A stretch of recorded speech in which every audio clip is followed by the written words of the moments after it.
Isang mapagpalang sandali sa inyong lahat, mga kasama sa bawat paglalakbay ng puso. Handa na ba kayong makinig sa isang kwentong magpapatunay na kahit sa pinakamadilim na gabi, may isang sinag ng pag-asa na maaaring magniningning? Sabi nila, ang oras daw ang naghihilom sa lahat ng sugat. Pero paano kung ang mismong oras ay naging isang walang hanggang bilangguan, kung saan ang bawat segundo ay paalala ng isang masakit na kahapon? Paano kung ang tanging makapagpapalaya sa iyo ay isang pag-ibig na hindi mo inaasahan, isang liwanag na nagmumula sa pinakasimpleng pinanggalingan? Halina't pakinggan natin ang kwento ng Villa Silangan. Ang tunog ng nababasag na salamin ang pumunit sa nakabibinging katahimikan ng Villa Silangan. Ngunit si Dalisay Monteluz ay hindi man lang nagulat, hindi man lang siya kumurap. Nanatili siyang nakaupo sa dilim ng kanyang silid-aklatan. Hawak ang isa pang baso ng alak. Ang mga mata ay nakapako sa malaking larawan na nakasabit sa pader. Ang larawan ni Luningning, ang kanyang asawa, ang kanyang buhay, ang kanyang nakaraan. Sa larawan, ang nangiti nito ay kasing liwanag ng kanyang pangalan. Tila ba anumang oras ay tatawa ito, at ang halakhak na yon ay muling pupunuin ang bawat sulok ng mansyon. Ngunit ngayon, ang tanging pumupuno sa Villa Silangan ay ang amoy ng alak, alikabok, at kalungkutan. Luningning, bulong niya sa hangin. Ang pangalan nito ay kasing pait ng alak na dumadaloy sa kanyang lalamunan. 2 taon. 2 taon na ang nakalipas mula nang lamunin ng isang malagim na aksidente ang liwanag ng kanyang buhay. At mula noon, nabuhay na siya sa walang katapusang dapit hapon. Isang mahinang katok sa pinto ang nagpabalik sa kanya sa kasalukuyan.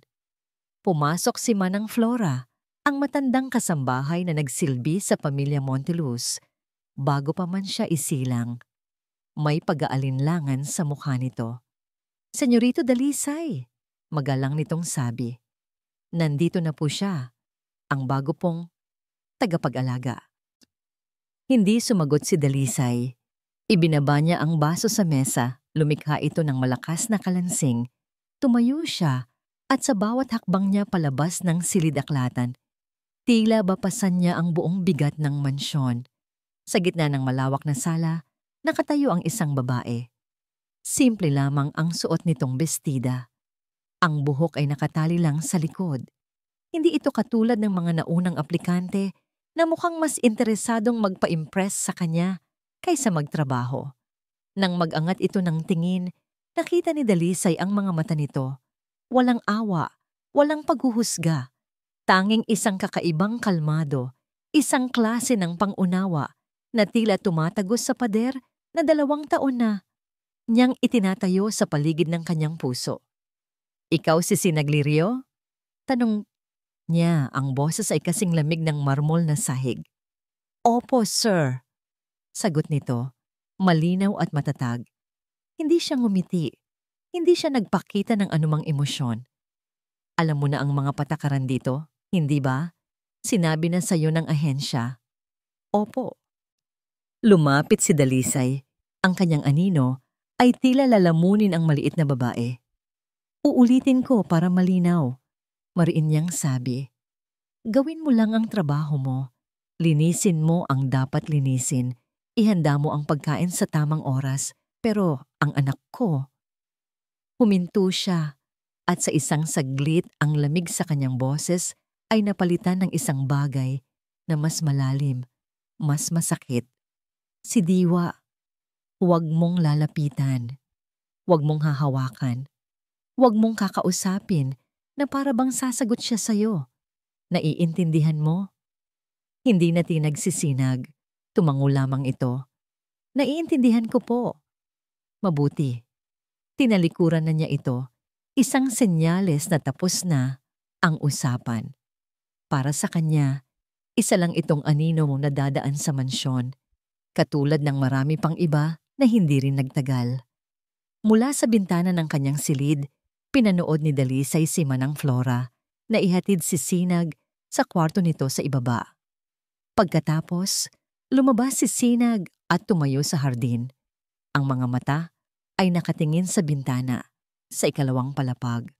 Sa bintana ng silid ni Diwa, inaasahan ni Dalisay na makikita ang awa sa mukha nito, ang uri ng nakakainsultong habag na ipinapakita ng lahat kapag nalalaman nila ang tungkol sa kanyang anak. Ngunit wala. Tanging isang malalim na pagmamasid na para bang hindi isang batang may kapansanan ang tinitingnan nito, kundi isang kaluluwang naliligaw. Umiling si Dalisay at muling kinuha ang bote ng alak. Wala itong pinagkaiba, isa lang din itong estranghero. Kinagabihan, bago umalis para sa araw na yon, nakita ni Dalisay si Sinag na may ginagawa sa hardin. Pumitas ito ng ilang dahon ng niyog at mabilis na hinabi ang mga yon gamit ang kanyang mga daliri. Ilang sandali lang, isang maliit na ibon na gawa sa dahon ang nabuo sa kanyang palad. Naglakad ito patungo sa pinto ng silid ni Diwa. Akala ni Dalisay ay kakatok ito. Lalabagin ang pinakamahigpit niyang utos, ngunit hindi. Dahan-dahan lamang nitong ipinatong ang laruang ibon sa pasimano sa labas ng bintana, sa lugar kung saan siguradong makikita ito mula sa loob. Pagkatapos ay umalis na ito nang walang ingay. Isang walang kwentang bagay, isip ni Dalisay, isang kalokohan. Ngunit ng gabing iyon, sa gitna ng hating gabi, habang naglalakad siya sa pasilyo na naliligaw sa sarili niyang mga alaala, napahinto si Dalisay sa tapat ng kwarto ng kanyang anak. Ang pinto ay bahagyang nakaawang. Sumilip siya sa loob. Ang buwan ay nagbibigay ng sapat na liwanag para makita niya ang anyo ni Diwa na nakaupo sa kanyang wheelchair malapit sa bintana, gaya ng dati. Isang estatwa, isang buhay na paalala ng kanyang kabiguan. Ngunit may kakaiba. Dahan-dahan, napakabagal, na para bang nangangailangan ng lahat ng lakas sa kanyang maliit na katawan. Isang kamay ang umangat. Ang mga daliri nito ay nanginginig. At ito'y itinuro, hindi sa buwan, hindi sa mga bituin, kundi sa maliit na ibon na gawa sa dahon na nakapatong sa pasimano. Sa loob ng 2 taon, ngayon lang ulit nakita ni Dalisay na kumilos si Diwa ng may intensyon. Hindi makapaniwala si Dalisay sa kanyang nakikita. Ang kanyang puso, na matagal nang manhid at hindi na tumitibok, ay biglang kumabog ng malakas, isang beses, isang sinag, sa gitna ng mahabang gabi. Ang unang araw ni Sinag sa Villa Silangan ay nagsimula at nagtapos sa katahimikan. Ngunit hindi ito ang uri ng katahimikan na nagdudulot ng kapayapaan. Ito ay isang katahimikang mabigat. May bigat ng mga salitang hindi masabi at mga luhang hindi maiyak. Ang bawat sulok ng mansyon ay tila bumubulong ng pangalan ni Luningning Monteluz. Ngunit hindi natakot si Sinag. Para sa kanya, ang katahimikan ay hindi isang pader, kundi isang espasyo na kailangang punan. Sa ikalawang araw, hindi niya sinubukang pilitin si Diwa na magsalita. Sa halip, pumasok siya sa silid nito na may dalang isang maliit na kahon na puno ng lupa at ilang buto ng halaman. Naupo siya sa sahig, hindi kalayuan sa wheelchair ng bata, at sinimulang ayusin ang kanyang munting hardin. Magandang umaga, Diwa. Mahinahon niyang sabi. Ang boses niya ay kasing hina ng sikat ng araw na tumatagos sa bintana. Naisip ko lang, baka gusto mong magkaroon ng hardin dito sa loob para kahit umuulan sa labas, mayroon pa rin tayong nakikitang tumutubo. Hindi siya tumingin sa bata para hintayin ang reaksyon nito. Nagpatuloy lang siya sa kanyang ginagawa. Ikinukwento ang bawat hakbang. Ito, lupa galing sa hardin ni Manang Flora. Sabi niya, masustansya daw to at itong mga buto. Ipinakita niya ang maliliit na butil sa kanyang palad. Magiging mga bulaklak daw to ng Dama de Noche. Mabango yan, lalo na sa gabi. Habang nagsasalita siya, Naramdaman niyang may mga matang nakamasid. Alam niyang nandyan lang sa isang sulok si Dalisay Monteluz. Ang amo niyang may mga matang kasing lamig ng yelo, ngunit hindi siya nagpaapekto. Ang kanyang mga salita at kilos ay para lamang kay Diwa. Nang matapos ang munting hardin, inilagay niya ito sa ibabaw ng isang maliit na mesa malapit sa bintana. Ayan, araw-araw. Sabay nating didiligan na ha? Kinagabihan, nang ang buong bahay ay nababalot na muli ng dilim, bumalik si Sinag sa silid ni Diwa.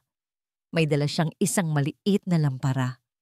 Isinara niya ang mga ilaw at ibinukas ang lampara.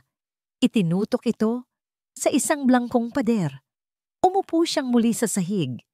At doon, nagsimula ang kanyang teatro ng mga anino.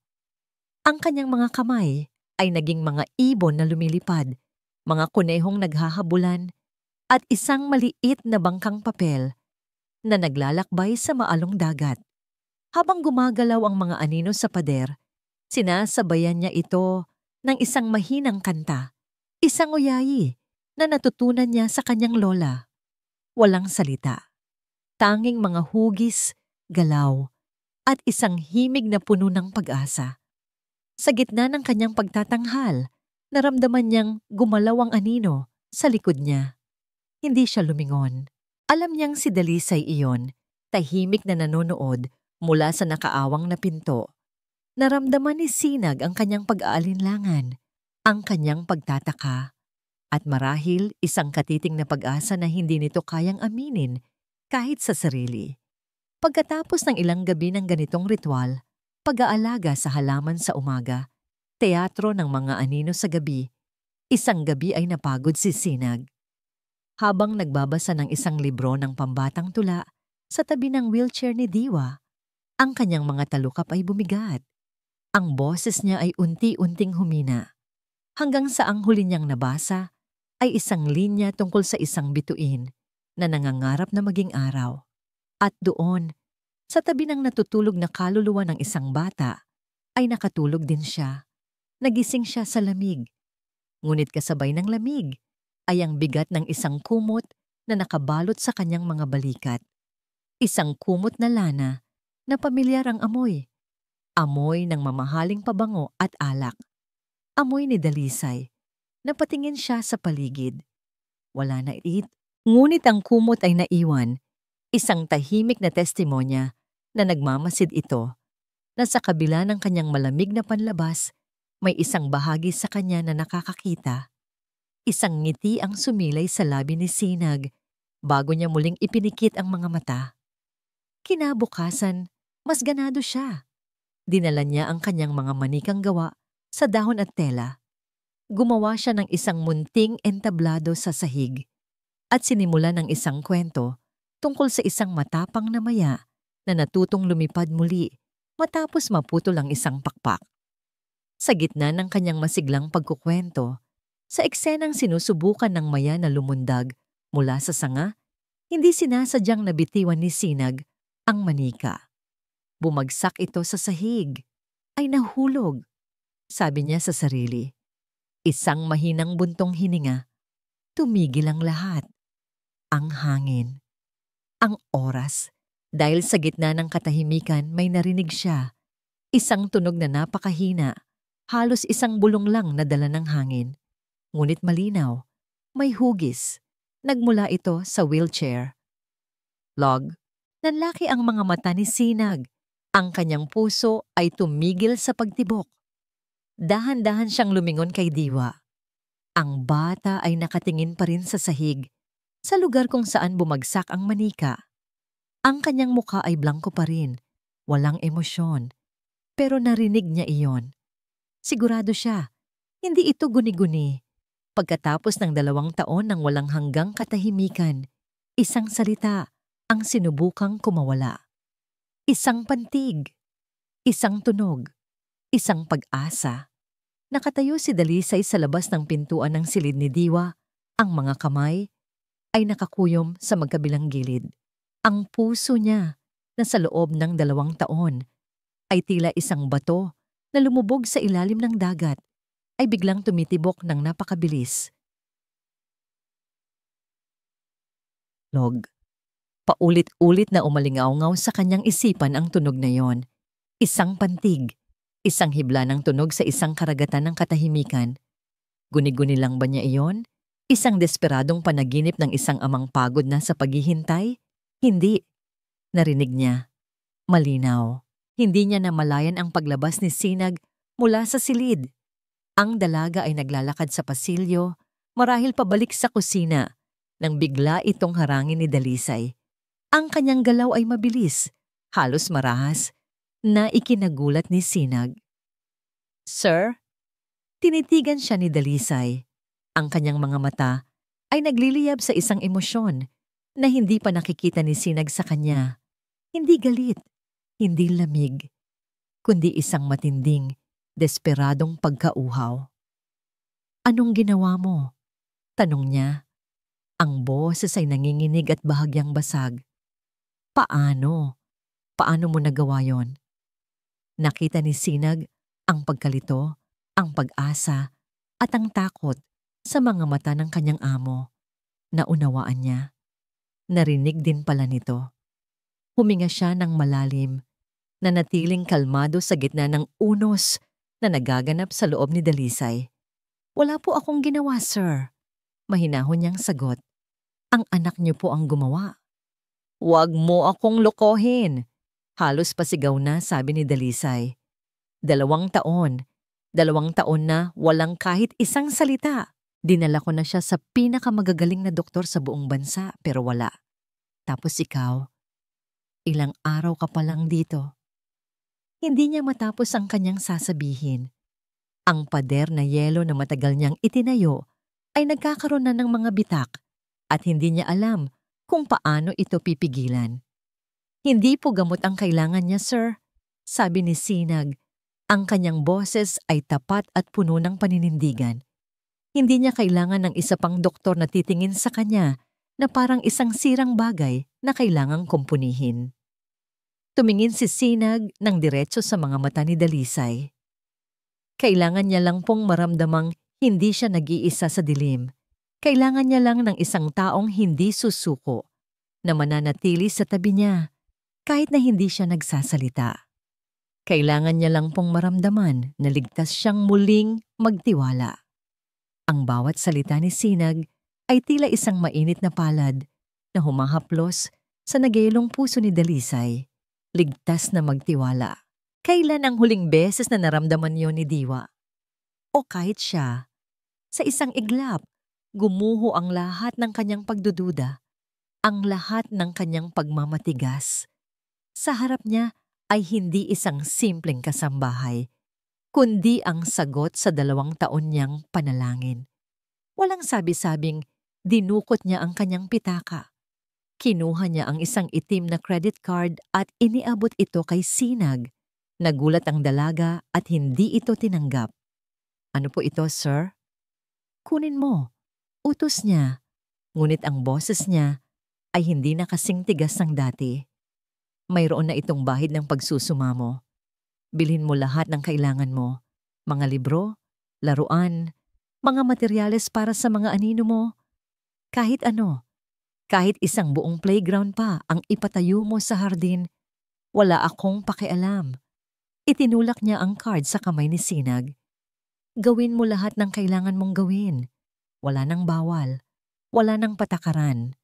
Ang gusto ko lang, ang kailangan ko, ay marinig ko ulit ang boses ng anak ko." Sa pagkakataong yun, nagtama ang kanilang mga mata. At sa unang pagkakataon, hindi na si Sinag Lirio ang nakita ni Dalisay, ang babaeng may simpleng bestida. Nakita niya si Sinag, ang dalang liwanag nito. Nakita niya ang lakas sa likod ng mahinahong mga mata, ang determinasyon sa kanyang tindig, at ang busilak na kabutihan ng kanyang puso. At sa kauna-unahang pagkakataon, sa loob ng 2 taon, isang bagay na halos nakalimutan na ni Dalisay kung paano gawin ang unti-unting nabuo sa kanyang mga labi. Isang ngiyang ngiti. Hindi ito isang malawak ng ngiti, kundi isang bahagyang pag-angat lamang sa gilid ng kanyang bibig. Ngunit para sa isang taong nabuhay sa walang hanggang kadiliman, ang munting ng ngiting iyon ay kasing liwanag na ng bukang liwayway. Isang bagong pag-asa ang sumibol sa Villa Silangan. Isang bagong simula. Ngunit kasabay ng pagsibol nito, isang malakas at sunod-sunod na katok mula sa pinto sa ibaba ang bumasag sa kanilang sandali. Ding-dong! Ding-dong! Napakunot ang noo ni Dalisay. Sino naman ang bibisita ng ganitong oras?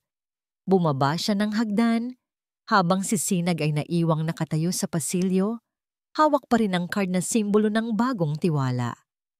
Binuksan ni Dalisay ang malaking pinto, at ang pag-asang kararating pa lang sa kanyang puso ay biglang nagyelo, napalitan ng isang matinding pagkabigla na halos magpatumba sa kanya. Nakatayo sa harap niya ang isang multo, isang babaeng may mukha ni luningning, ang buhok, ang mata, ang paraan ng pagtayo.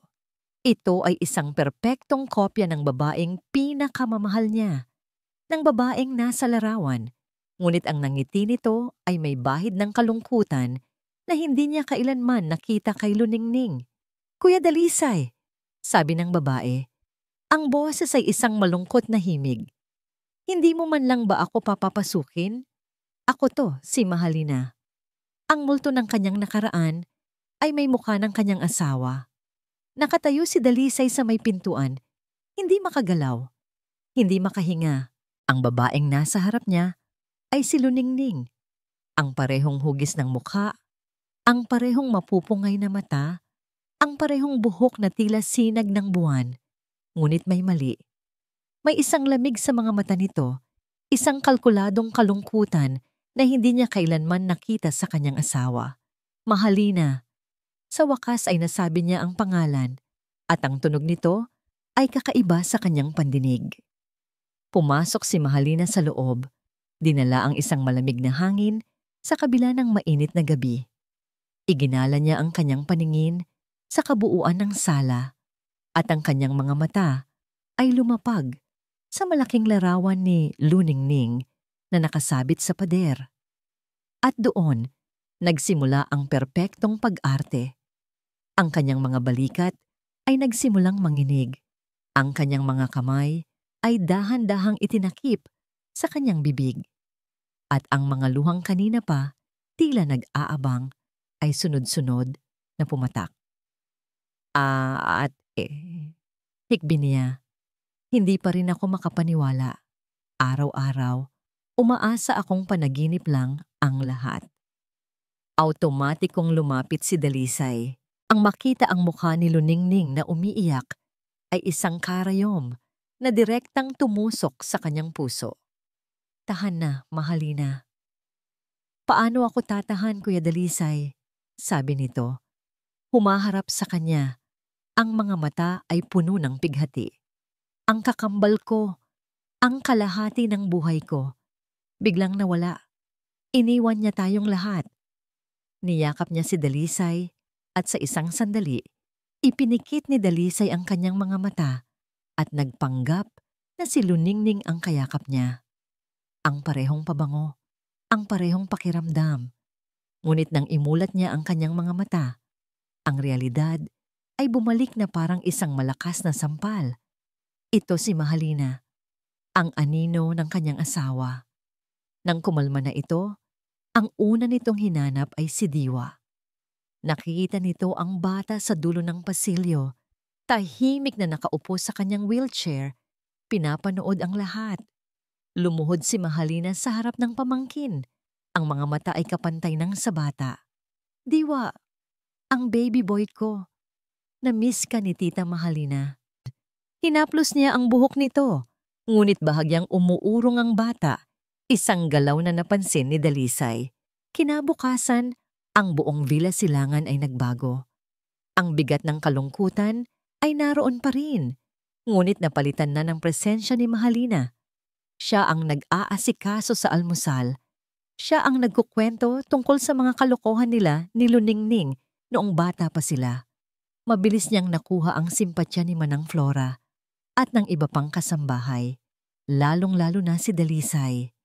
Sa bawat pagkakataon, ipinapaalala ni Mahalina kung gaano nito kamahal ang kanyang kapatid at kung gaano rin nito kamahal ang pamilyang iniwan nito.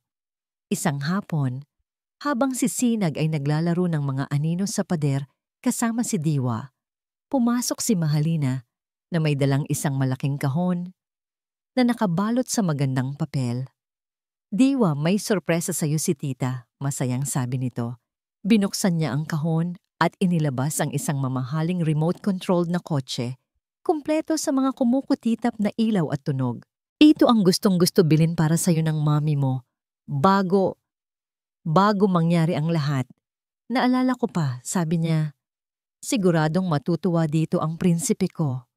Ang mga salita ay tumama sa puso ni Dalisay. Ang simpleng laruang anino na gawa ni Sinag sa pader ay biglang nagmukhang walang kwenta kumpara sa konkretong alaala ng pagmamahal ni Luningning. Inilapag ni Mahalina ang kotse sa sahig at pinindot ang remote. Umikot-ikot ang laruan, lumilikha ng ingay at liwanag. Si Diwa ay nakatingin lang, hindi gumagalaw. Ang mukha ay blanko.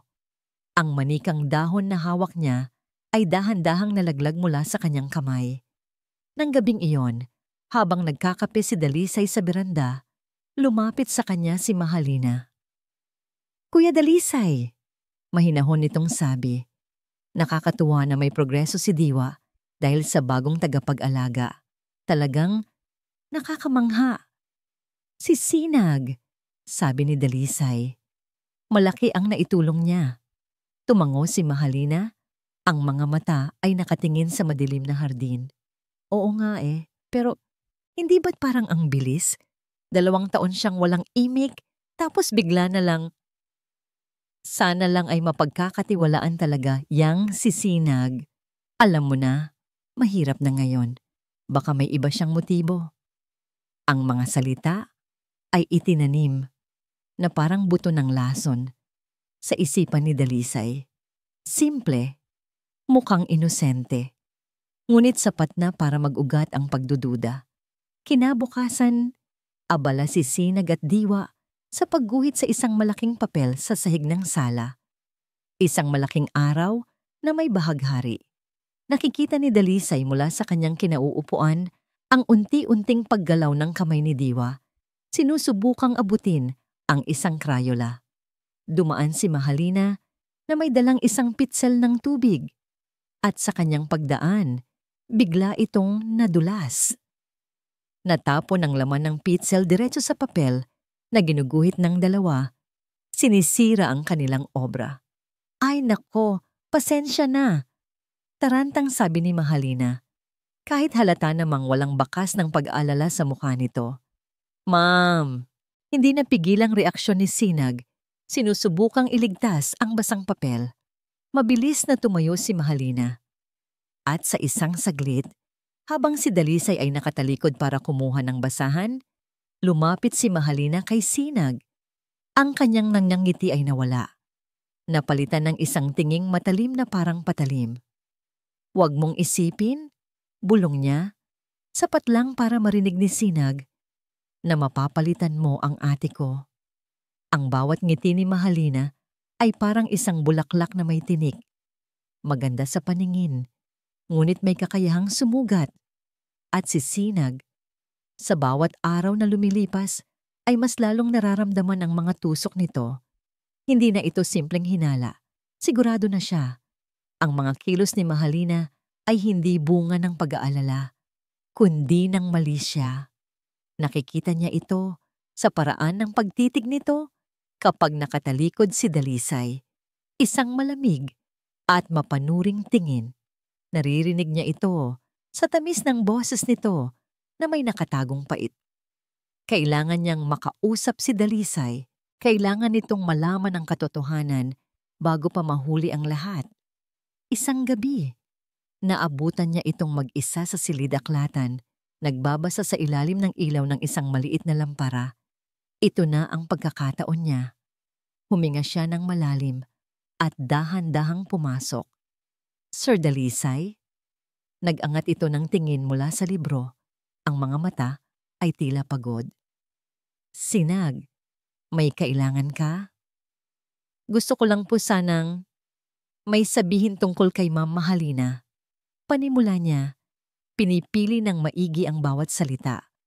Napapansin ko po kasi na tila nalilito si Diwa sa kanya at nag-aalala po ako. Nagsalubong ang mga kilay ni Dalisay, ibinaba nito ang libro. Anong ibig mong sabihin? Hindi po sa nanghihimasok ako, pero may mga ginagawa po siya na sa tingin ko ay hindi nakakatulong sa paggaling ni Diwa.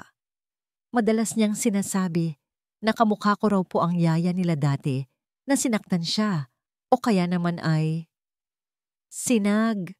Putol ni Dalisay sa kanya. Ang boses ay may bahid ng pagkadismaya. Nagluluksa pa rin si Mahalina. Namatayan siya ng kakambal. Natural lang na maging protective siya sa pamangkin niya. Pero sir, nag-aalala lang siya. Giit ni Dalisay, tumatayo na. Sinusubukan niyang punan ang pagkukulang ni Luningning. At kung nalilito man si Diwa, marahil ay dahil sa biglaang pagbabago. Huwag kang mag-isip ng kung ano-ano. Gawin mo lang ang trabaho mo. Ang mga salita ay tumama kay Sinag na parang sampal. Gawin mo lang ang trabaho mo. Bumalik na naman sila sa simula. Ang tiwalang akala niya ay nakuha na niya ay biglang naglaho, natabunan ng anino ng isang babaeng kamukha ng yumaong asawa nito. Tumango na lang siya at walang imik na lumabas ng silid, dala ang bigat ng kabiguan. Mula noon, mas naging tuso si Mahalina. Nagsimula na itong maghasik ng mga maliliit na aksidente. Isang araw, hindi sinasadyang matatapon ni Mahalina ang isang plorerang may tubig sa sahig na kakakinis lang ni Sinag. Sa isa namang pagkakataon, mawawala ang paboritong libro ni Diwa na makikita kalaunan sa basurahan ng mga tuyong dahon at palabasing si Sinag ang nagtapon. Ngunit ang pinakamasama ay nangyari isang hapon. Naghanda si Sinag ng lugaw para kay Diwa. Alam na alam niya ang mga bawal sa bata. Bawal ang mani at ilang uri ng shellfish. Maingat niyang inihanda ang lahat. Habang naghahain siya, pumasok si Mahalina sa kusina. May dalang isang mangkok ng kinayod na niyog. Lagyan natin nito para mas masarap. Nakangiting sabi nito. Paborito to ni Luningning ilagay sa lugaw. Naku ma'am, baka po hindi magustuhan ni ako nang bahala, sabi ni Mahalina at mabilis na naglagay ng kaunting niyog sa lugaw ni Diwa habang nakatalikod si Sinag para kumuha ng baso. Ilang minuto matapos kumain si Diwa, nagsimula itong mamula sa leeg at mga braso. Hindi ito malala, ngunit halatang may allergy ito. Nagpanik si Dalisay nang makita ang anak. Anong nangyari? Anong ipinakain mo sa kanya? Sigaw nito kay Sinag. Lugaw lang po. Sir, alam niyo po na maingat ako. Maingat? Biglang sumulpot si Mahalina mula sa kusina. Ang mga mata ay nanlalaki sa kunwaring pag-aalala. May hawak siyang isang garapon. Dalisay, tingnan mo to. Nakita ko sa basurahan sa kusina. Ipinakita niya ang isang walang lamang garapon ng peanut butter. Namilog ang mga mata ni Sinag. Hindi ako gumamit niyan. Wala kaming ganyan dito. Sinungaling. Umiiyak na, sabi ni Mahalina. Niyakap si Diwa na nagsisimula na ring hindi mapakali. Nakita kita. Akala ko keso, ang dinidikdik mo. Yun pala mani. Paano mo nagawa to sa kanya? Hindi mo ba alam na bawal sa kanya to? Ang buong eksena ay isang perpektong bitag. Ang umiiyak na tiyahin. Ang batang namumula. Ang ebidensya sa basurahan. At si Sinag na nag-iisang tagapagtanggol ng sarili. Sir Dalisay, maniwala po kayo sa akin. Pagmamakaawa ni Sinag, ang mga luha ay nagbabadyang tumulo. Hindi ko po magagawa yan. Mahal na mahal ko po si Diwa. Ngunit ang nakita lang ni Dalisay ay ang panganib sa kanyang anak. Ang anak na minsan na niyang muntik nang mawala. Ang takot at galit ay nagsanib sa kanyang dibdib, lumikha ng isang halimaw na hindi na nag-iisip. Pinalampas ko na ang maraming bagay, sabi ni Dalisay. Ang boses ay mababa at nanginginig sa galit. Ang mga nawawalang gamit, ang mga kwento mo, pinalampas ko. Pero ang kapabayaan sa anak ko? Lumapit ito sa kanya. Hindi! At isang malakas na tunog ang pumuno sa silid. Ang tunog ng palad na tumatama sa pisngi. Napatigil ang lahat. Ang pag-iyak ni Mahalina. Ang paggalaw ni Diwa. Naramdaman ni Sinag ang hapdi sa kanyang pisngi. Ngunit mas masakit ang kirot sa kanyang puso. Nakatayo si Dalisay sa harap niya. Ang kamay ay nakababa pa rin. Ang dibdib ay umaalon sa galit.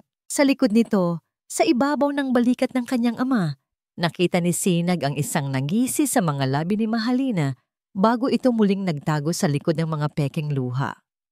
Ang pisngi ni Sinag ay matagal nang nawalan ng hapdi, ngunit ang alaala ng sampal ay nakatatak pa rin sa kanyang diwa. Sa kanyang maliit na silid, sa gitna ng gabi, hindi na luha ang dumadaloy sa kanyang mga mata. Napalitan na ito ng isang nagbabagang determinasyon. Hindi siya aalis, hindi siya susuko, hindi para sa kanyang sarili, kundi para kay Diwa. Nakita niya ang nangisi sa likod ng mga peking luha ni Mahalina. Alam niya, sa kaibuturan ng kanyang puso, na nilagay siya sa isang patibong. At kung nagawa ito ni Mahalina sa kanya, ano pa kaya ang kaya nitong gawin sa isang batang walang kalaban-laban? Kinabukasan, kumilos si Sinag na tila walang nangyari. Ngunit sa likod ng kanyang tahimik na pagtatrabaho, ang kanyang isipan ay gumagana na parang isang imbestigador. Pinakikinggan niya ang bawat salita ni Mahalina. Pinapanood ang bawat kilos nito. Napansin niya na sa tuwing nababanggit ang aksidente, palaging pangkalahatan ang mga sinasabi nito. Napakabilis ng pangyayari o isang trahedya talaga. Hindi ito kailanman nagbibigay ng malinaw na detalye. Upang makakuha ng sariwang hangin at makapag-isip, nagpaalam siyang maglalakad sa hardin. Doon, naalala niya si Mang Celso, ang dating hardinero ng mga Montelus na nagretiro na at nakatira sa kalapit na baryo. Kilala nito ang magkapatid mula pagkabata. Isang hapon, sinadya niyang bisitahin ang matanda. Dala ang isang basket ng prutas. Masaya siyang tinanggap ni Mang Celso. Matapos ang ilang kamustahan, maingat na inusisa ni Sinag ang araw ng aksidente. Napakabait po talaga ni Ma'am Luningning. Ano po? Panimula niya. Naku, oo. Sagot ng matanda. Parang anghel yon. Si Mahalina naman, medyo iba. Mas mainitin ang ulo? Talaga po? Tumango si Mang Celso, tila may inaalala. Naalala ko nga nung araw na yon. Bago sila umalis, nakita ko sila sa loob ng kotse mula dito sa hardin. Mukhang nagiinitan sila. May pinagtatalunan. Akala ko nga hindi na matutuloy ang lakad nila. Pero bigla na lang pinaharurot ni Ma'am Luningning ang sasakyan. Isang mahalagang impormasyon. Nag-aaway sila bago ang aksidente.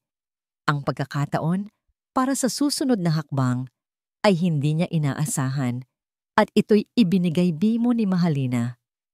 Isang araw, pumasok ito sa silid ni Luningning na nanatiling hindi nagagalaw sa loob ng 2 taon. Sinag, utos nito, gusto kong linisin mo ang buong kwartong ito. Itapon mo na ang mga bagay na hindi importante. Gusto kong alisin ang lahat ng bakas niya para makapagsimula na kami ulit ni Dalisay at Diwa. Ang utos ay malupit, ngunit para kay Sinag, ito ay isang oportunidad. Pumasok siya sa silid. Ito ay parang isang museo ng nakaraan. Lahat ay nasa ayos. Natatakpan ng manipis na alikabok. Sinimulan niya ang paglilinis. Habang inaayos niya ang mga gamit sa ibabaw ng tokador, napansin niya ang isang eleganteng kahon ng alahas. Binuksan niya ito. Sa loob ay may mga hikaw, singsing at pulseras. Ngunit ang nakaagaw ng kanyang pansin ay isang sirang kwintas na perlas. Paborito ito ni Luningning. Palagi itong suot sa mga litrato. Putol ang seda nitong tali at halatang may mga nawawalang butil. Isinara niya ang kahon. Nagpatuloy siya sa paglilinis hanggang sa marating niya ang isang maliit na bodega sa loob ng walk-in closet. Doon, sa isang sulok, nakatambak ang ilang lumang gamit, mga maleta at ilang luma, at hindi na ginagamit na handbag. Isa sa mga handbag ay pamilyar sa kanya. Nakita na niya itong dala-dala ni Mahalina noong mga unang araw nito. Dahil sa kuryosidad, binuksan niya ito. Puno ito ng mga lumang resibo at kung ano-ano pa. Ngunit nang kapain niya ang ilalim, may naramdaman siyang maliliit at matitigas na bagay. Kinuha niya ang mga ito, 3 butil ng perlas. Perpektong kapareha ng mga nasa sirang kwintas. Ngunit hindi lang yun ang nandoon.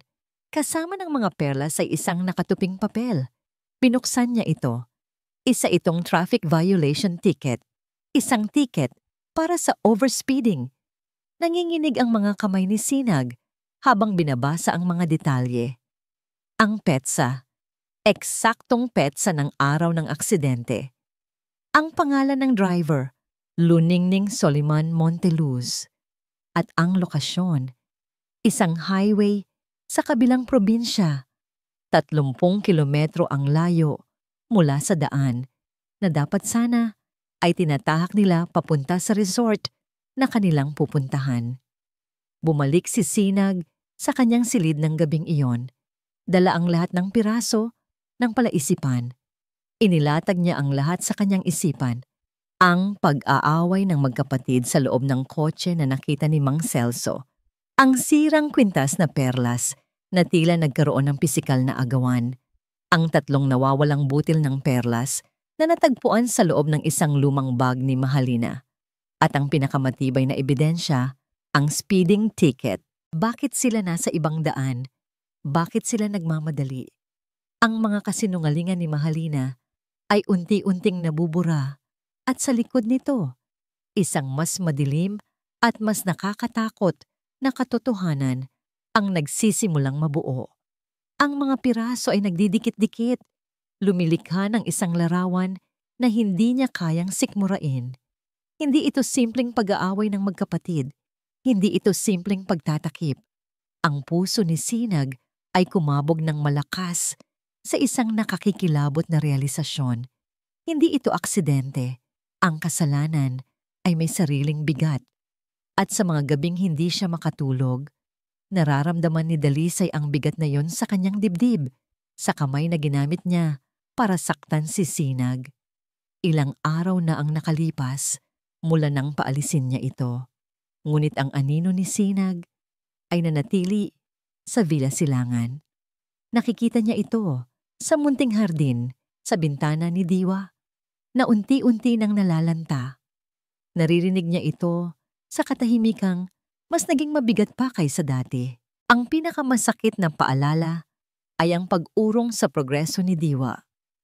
Muli itong naging estatwa, ngunit ngayon ay may kasama ng takot. Isang hapon, sinubukan ni Dalisay na buhayin ang kahit katiting na liwanag na iniwan ni Sinag. Kinuha niya ang mga manikang gawa sa dahon at tela at sinubukang gumawa ng sarili niyang kwento. Ngunit ang kanyang mga galaw ay malamya. Ang kanyang boses ay walang buhay. Si Diwa ay nanatiling hindi gumagalaw. Ang mga mata ay nakapako sa kawalan. Pumasok si Mahalina sa silid. May dalang isang baso ng juice para kay Diwa. Hayaan mo na yan, Kuya Dalisay. Laro lang yan ng mga katulong. Halika, Diwa. Tita made your favorite.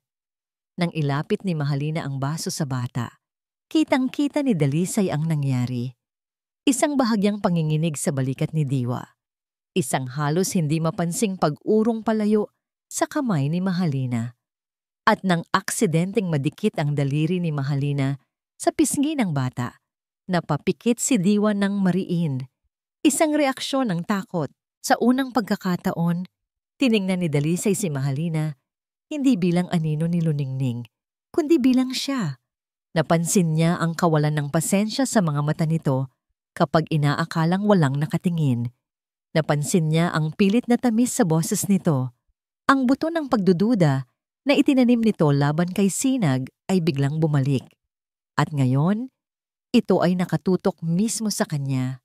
Kinabukasan, habang nasa silid-aklatan si Dalisay para sa isang importanteng tawag sa telepono, naiwan si Mahalina at Diwa sa sala. Panay ang tingin ni Mahalina sa pasilyo. Tinitiyak na abala si Dalisay. Nang makasiguro siyang hindi ito nakatingin, dahan-dahan siyang lumapit sa wheelchair ni Diwa. Ang kanyang nangiti ay nawala. Ang kanyang muka ay naging isang malamig na maskara. Yumuko siya. Ang kanyang muka ay ilang pulgada na lang ang layo mula sa muka ng bata. Ang kanyang boses ay isang makamandag na bulong. Nakikita ko ang mga tingin mo, bata ka. Simula ni Mahalina, ang bawat salita ay may bahid ng yelo. Akala mo ba hindi ko napapansin? Akala mo ba maloloko mo ako tulad ng pagloloko mo sa Kuya Dalisay ko? Hindi kumikibo si Diwa, ngunit ang kanyang mga mata ay nanlalaki sa takot. Gusto mong magsumbong? Patuloy ng babae, isang masamang namngisi ang gumuhit sa kanyang mga labi na kamukhang-kamukha ng kay Luningning. Gusto mong subukang magsalita ulit? Sige, subukan mo. Pero tandaan mo to, lalo pa siyang lumapit, ang kanyang hininga ay mainit sa pisngi ni Diwa.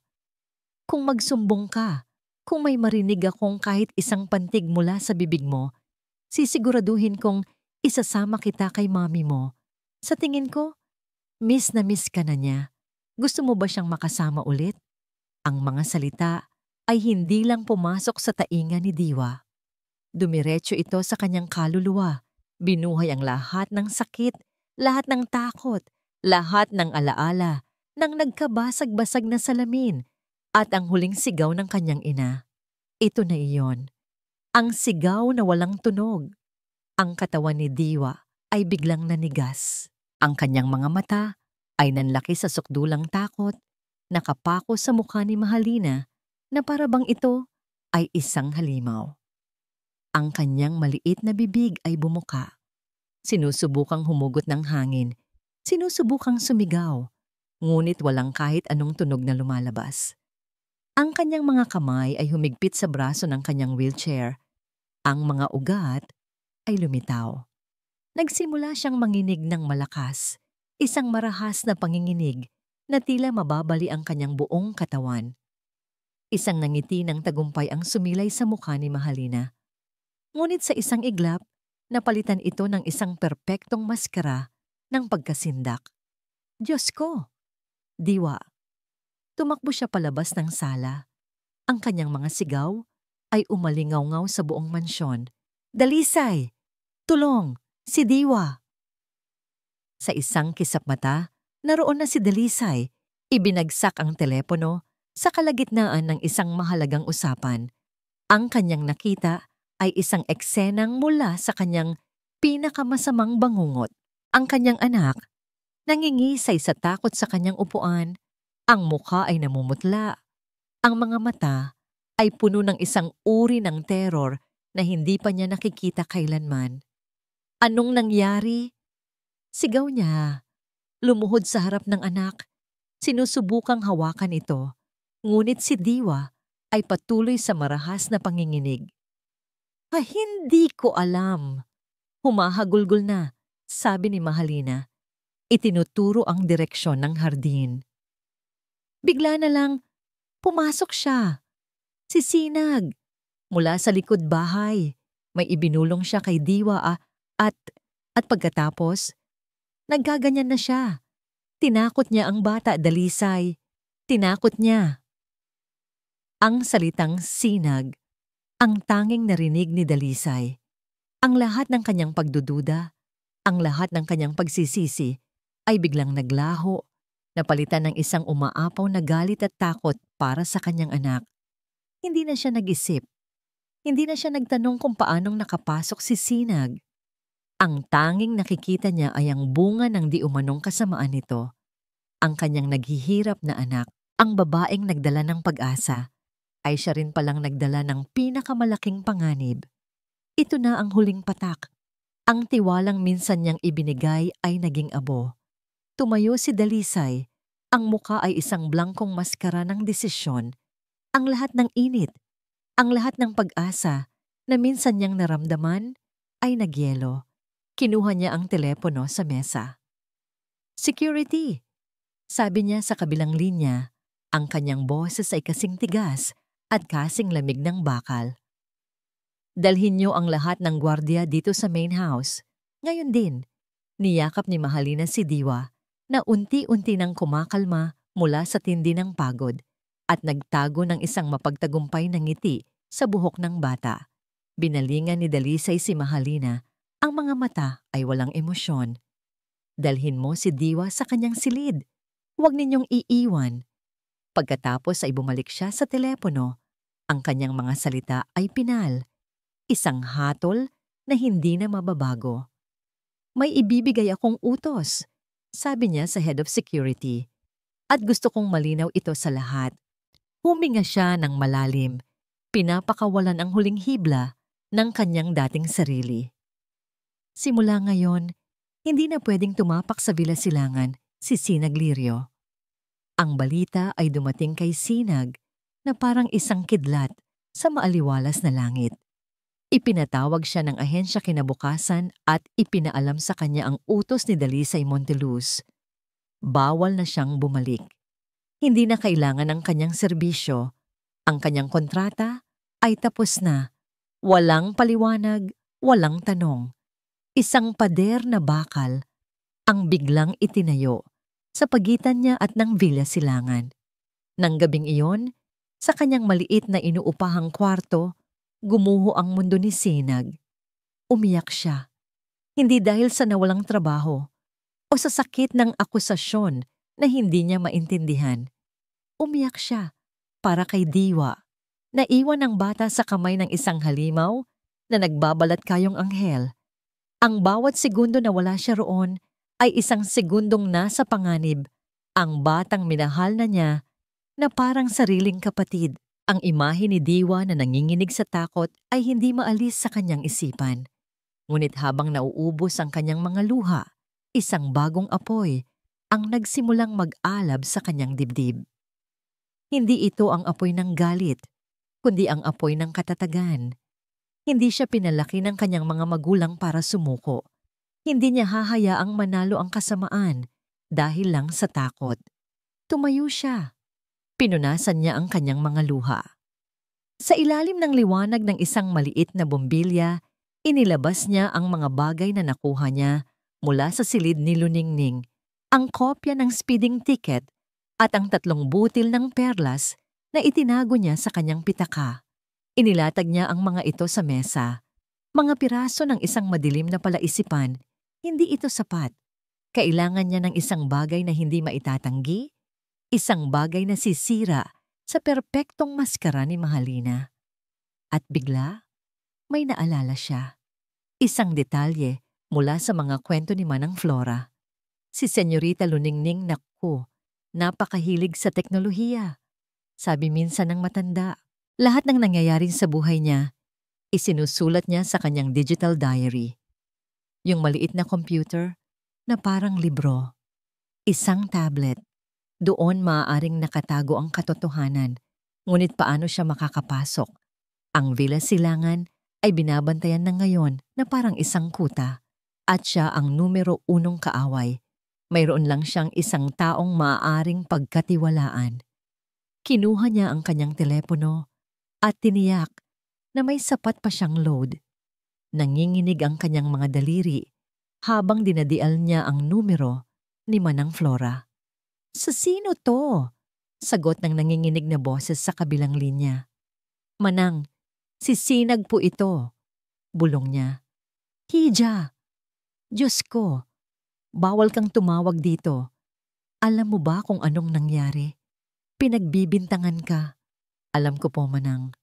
At lahat po yon ay kasinungalingan." Putol ni Sinag. Ang kanyang boses ay puno ng pagsusumamo. "Manang, kailangan ko po ng tulong ninyo." Hindi para sa akin, para po kay Diwa. Ikinuwento ni Sinag ang lahat ng kanyang natuklasan, ang pag-aaway, ang kwintas, ang tiket. Nakinig ng mabuti ang matanda. Si Manang Flora, na nakita ang paglaki ng magkapatid, ay nakaramdam ng kilabot sa mga narinig. Matagal na siyang may masamang kutob kay Mahalina at ang mga sinabi ni Sinag ay nagpatibay lamang dito. "Ano ang kailangan mong gawin, Hija?" tanong ng matanda. Ang boses ay matatag na ngayon. "Kailangan ko pong makuha ang tablet ni Ma'am Luningning. Baka po nasa silid-aklatan pa yon. Sabi niyo po, doon siya madalas mag-isa." Gumawa sila ng isang mapanganib na plano. Sa susunod na gabi, may isang malaking pagdiriwang sa bayan na siguradong pupuntahan ni Dalisay at Mahalina. Iyon ang pagkakataon nila.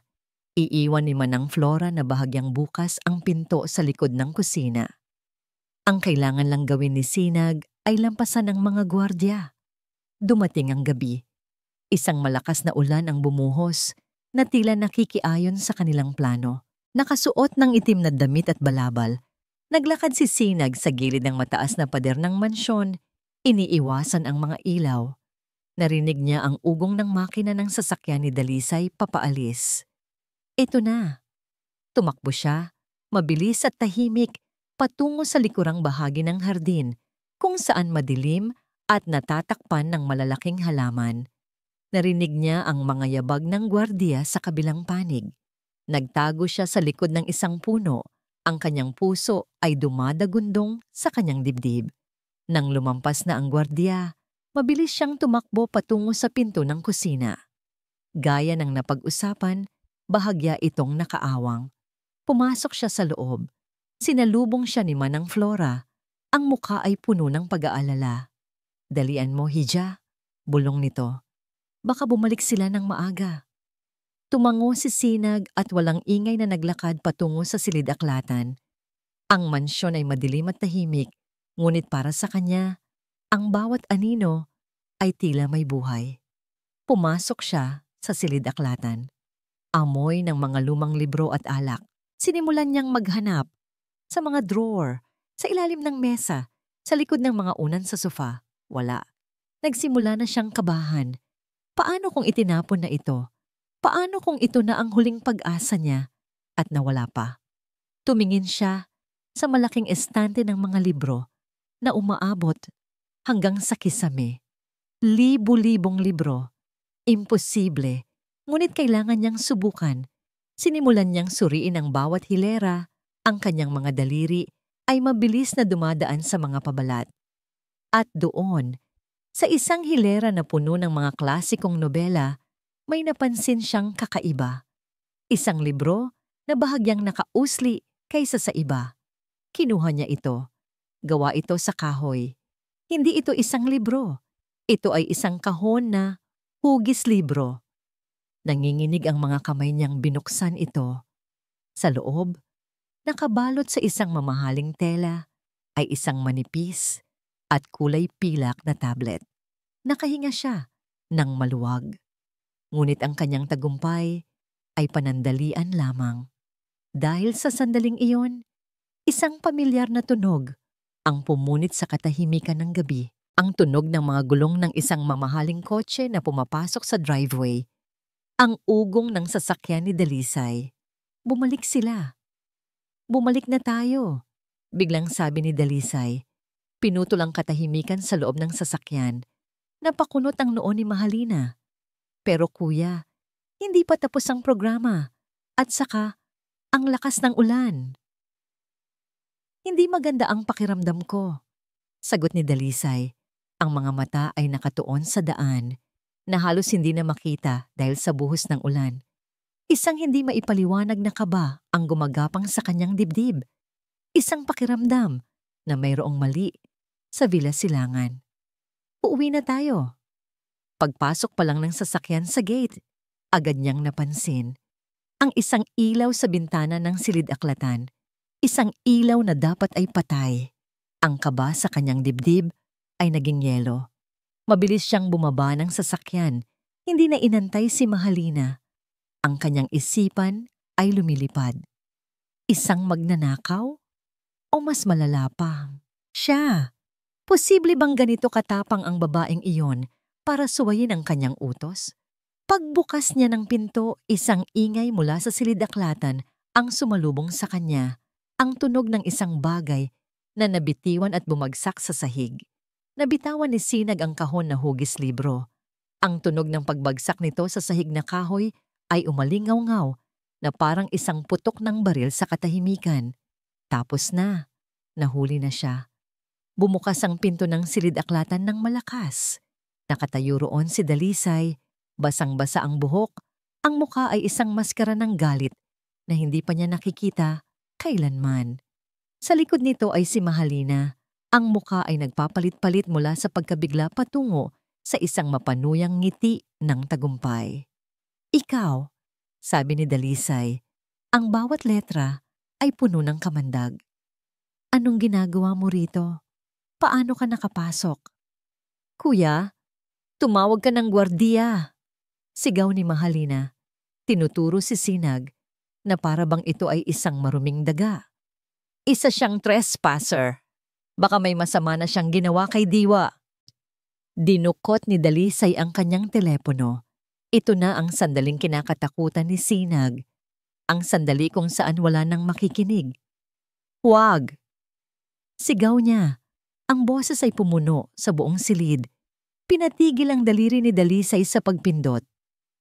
Bago ninyo ako ipakaladkad palabas. Bago ninyo ako husgahan sa mga kasinungalingang sinabi niya. Tumingin siya ng diretso kay Mahalina na bahagyang napaatras sa tindi ng kanyang tingin. Panoorin niyo muna ito.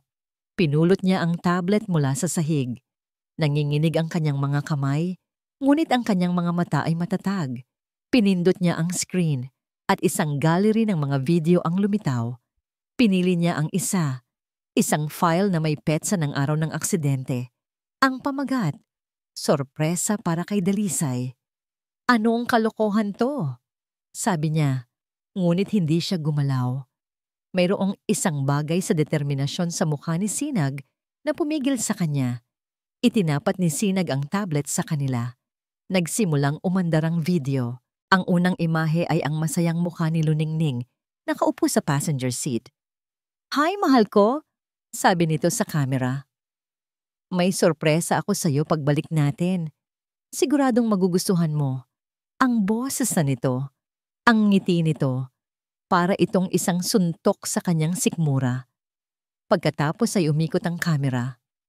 Ang nagmamaneho ay si Mahalina.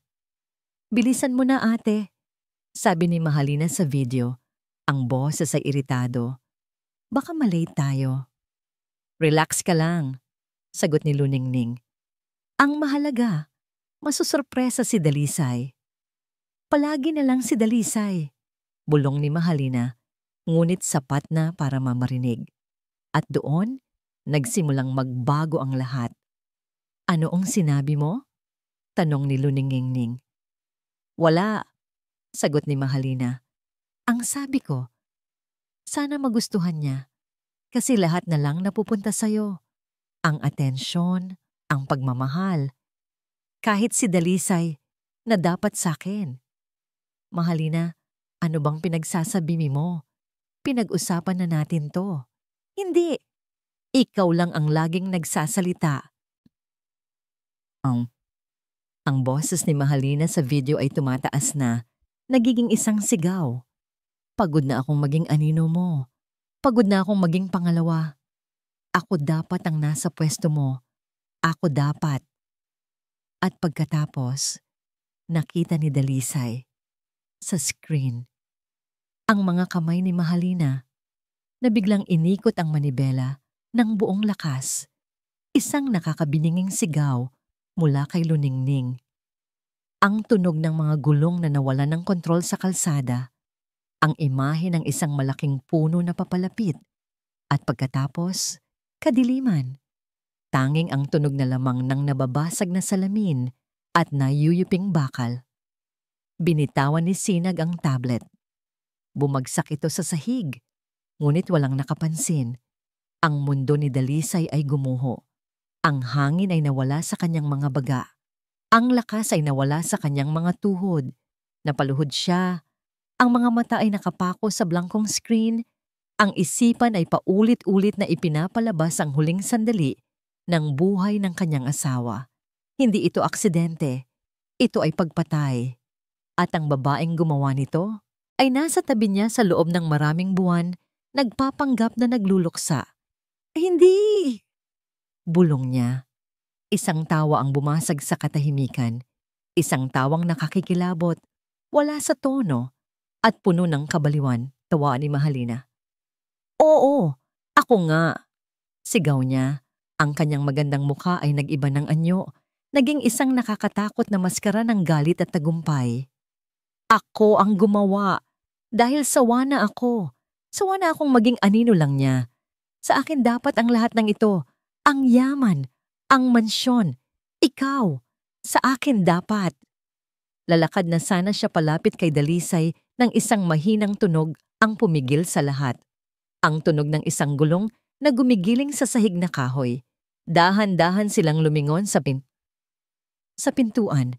Nakatayo roon sa kanyang wheelchair na mag-isang itinulak ang sarili palabas ng kanyang silid ay si Diwa. Ang kanyang mukha ay basang-basa ng luha. Nakatingin siya, hindi sa kanyang ama, hindi kay Sinag, kundi sa babaeng sumisigaw. Tinitigan niya si Mahalina, ang babaeng bumulong ng kamatayan sa kanyang tainga. At sa gitna ng katahimikan matapos ang unos, ang kanyang maliit na bibig ay bumuka.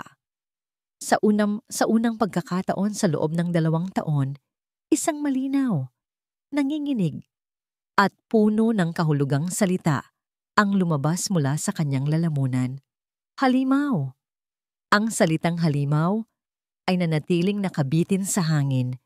Mas matalas pa sa alinmang kutsilyo, mas mabigat pa sa 2 taon ng katahimikan. Iyon ang huling tulak. Ang huling piraso ng katotohanan na bumasag sa lahat ng natitirang lakas ni Mahalina. Ang kanyang pagtawa ay naging isang nakakikilabot na hagulgol. Nawala na ang babaeng kamukha ni Luningning. Ang natira na lang ay isang estrangherong nasisiraan ng bait. Paulit-ulit na ibinubulong ang mga salitang, "Sa akin dapat, sa akin." Hindi na siya pinansin ni Dalisay.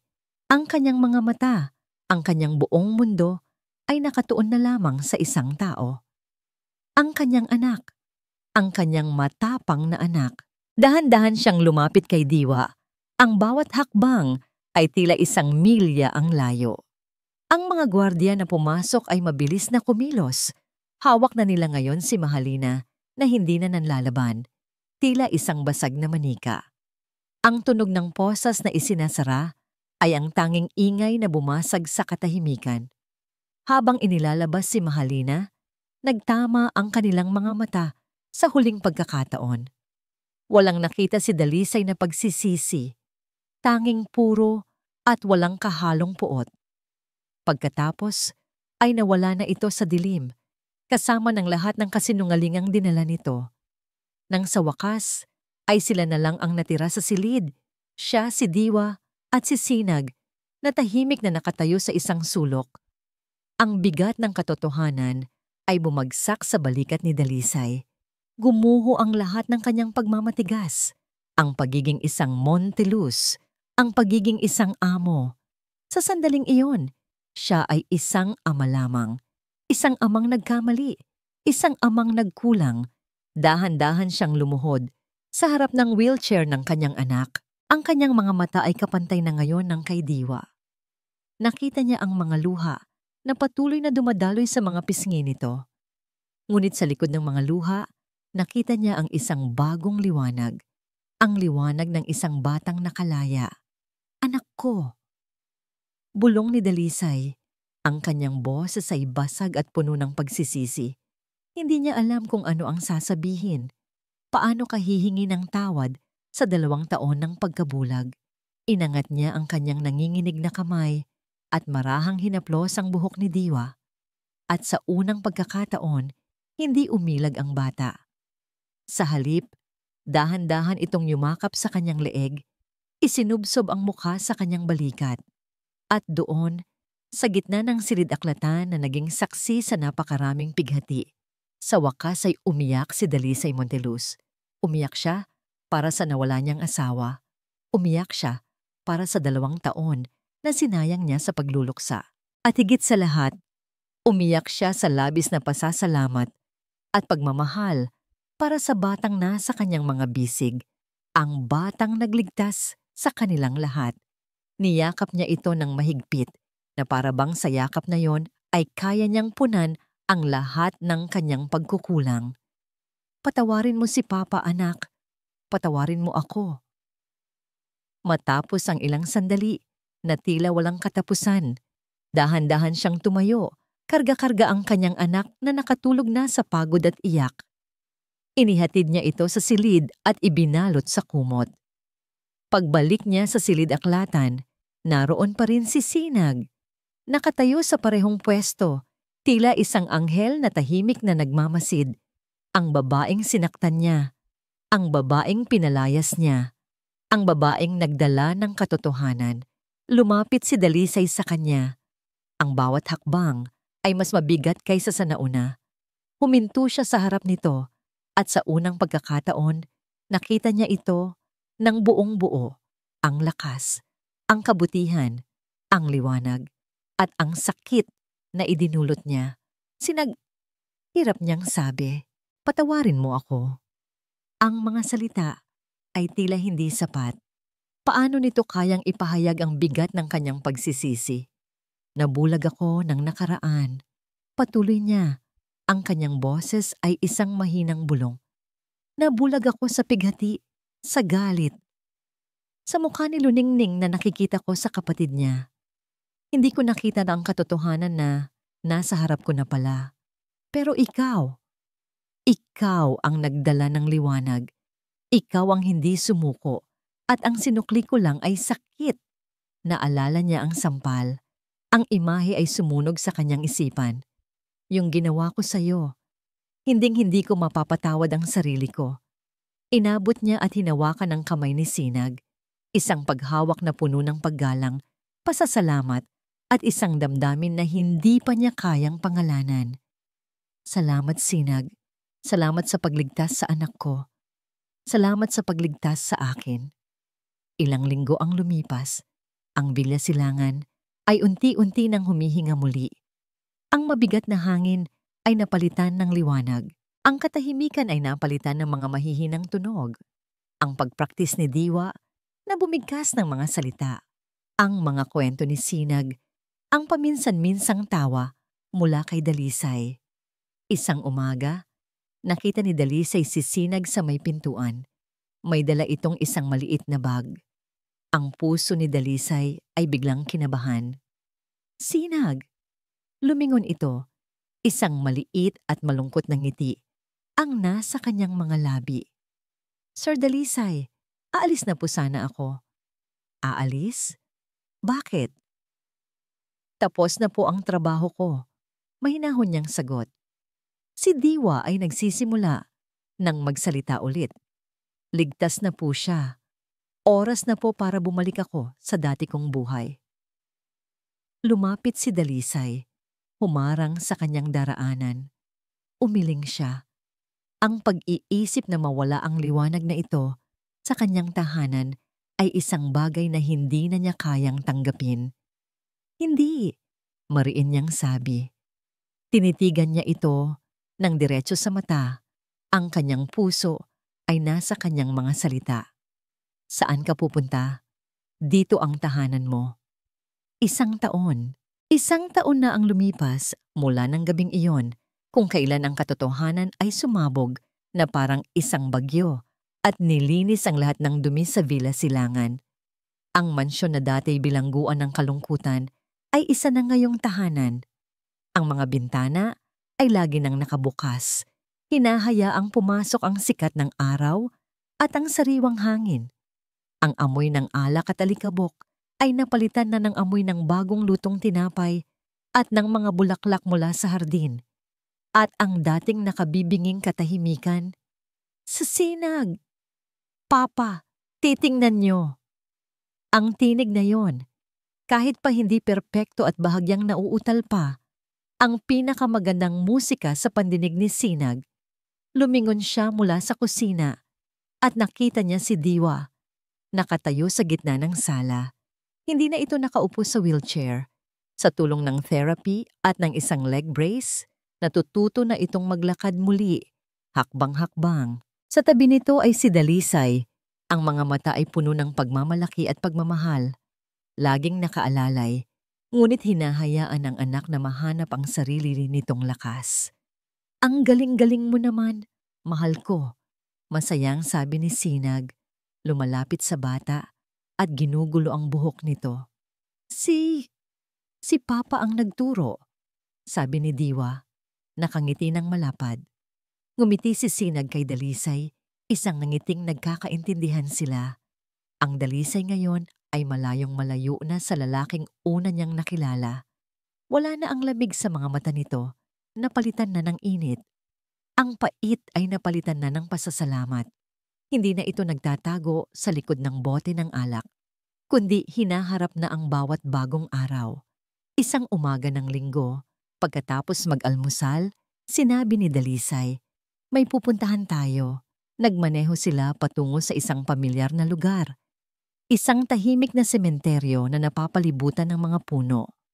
Huminto sila sa harap ng isang puntod na gawa sa puting marmol, malinis at inaalagaan.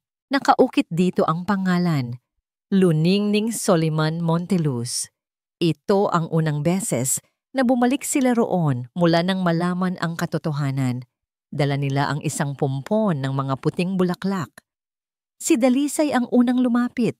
Inilapag niya ang mga bulaklak sa paanan ng puntod. Hinawakan niya ang malamig na bato.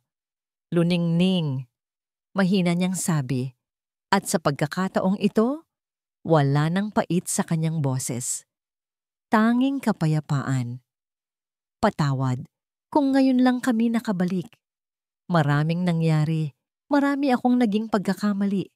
Nabulag ako sa sakit ng pagkawala mo at hindi ko nakita ang mga taong nasa paligid ko." Tumingin siya sa likod, kina Sinag at Diwa. "Pero sa tingin ko, maiintindihan mo. Nakahanap na kami ng kapayapaan. Ang anak natin, magaling na siya. At ako, natututo na ulit akong magmahal." Ngumiti siya. "Salamat sa lahat. Oras na para magpaalam. Hindi ito isang malungkot na paalam, kundi isang mapagpalayang pagpapaalam. Ang pagtanggap na ang nakaraan ay bahagi na ng kung sino sila, ngunit hindi na ito ang humuhubog sa kanilang kinabukasan." Pag-uwi nila, may isa pang sorpresa si Dalisay. Sa gitna ng hardin, may isang nakahandang maliit na hukay. Sa tabi nito ay isang maliit na halaman na may usbong na bulaklak. "Ano ito pa?" tanong ni Diwa. "Isang bagong simula," sagot ni Dalisay. Lumapit siya kay Sinag at hinawakan ng kamay nito. "Sinag liryo, isang sinag, isang bulaklak na liryo. Ikaw ang nagdala ng liwanag at bagong buhay dito. Kaya nararapat lang na magtanim tayo ng isang bagay na magpapaalala sa amin araw-araw kung paano kami muling nabuo." Kinuha ni Diwa ang maliit na pala at siya ang unang naglagay ng lupa. Pagkatapos ay sabay na tinabunan ni Dalisay at Sinag ang natitirang bahagi. Ang kanilang mga kamay ay nagkakadikit-dikit sa lupa sa init ng araw. Nang matapos sila, tumayo sila at pinagmasdan ang kanilang ginawa. Isang maliit na halaman sa gitna ng isang hardin na minsan ay nalanta. Niyakap ni Dalisay si Sinag mula sa likuran. Ipinatong ang kanyang baba sa balikat nito. Si Diwa naman ay tumayo sa gitna nila. Ang maliliit na kamay ay hawak-hawak ng kanilang mga kamay. Magkakasama, pinanood nila ang paglubog ng araw. Ang ginintuang liwanag nito ay bumalot sa kanilang tatlo, sa bagong tanim na bulaklak at sa buong mansyon. Hindi na ito ang Villa Silangan ni Dalisay Monteluz. Hindi na ito ang lugar ng trahedya ni Luningning. Ito na ang kanilang Villa Silangan. Isang tahanang binuo hindi ng dugo o ng kayamanan, kundi ng katotohanan, pagpapatawad, at isang pag-ibig na kasing liwanag ng isang sinag sa umaga. At dito po nagtatapos ang ating kwento. Isang paglalakbay na nagturo sa atin na ang tunay na pag-ibig ay hindi lamang matatagpuan sa gitna ng kaligayahan. Madalas, ito ay sumisibol mula sa mga durog na puso at ang liwanag nito ang siyang nagiging gabay natin palabas sa pinakamadilim na kabanata ng ating buhay. Ang pagpapatawad sa sarili man o sa iba at ang tapang na harapin ang katotohanan, gaano man ito kasakit, ang siyang tunay na susi sa isang panibagong simula.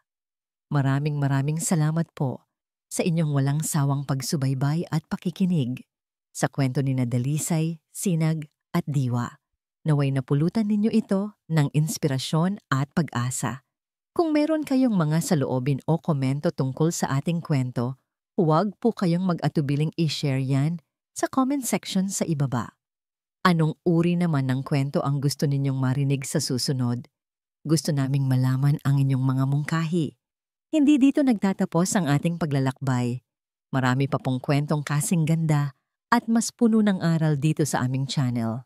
Kung nagustuhan nyo ang kwentong ito, i-like, i-share sa pamilya at mga kaibigan at mag-subscribe na rin para lagi kayong updated sa mga susunod pa naming kwento. I-click nyo ang notification bell para kayo ang unang makarinig kapag may bago kaming upload. Pagpalain po kayo ng Panginoon, kayo at ang inyong buong pamilya. Hanggang sa muli, Kwentong Pag-ibig P.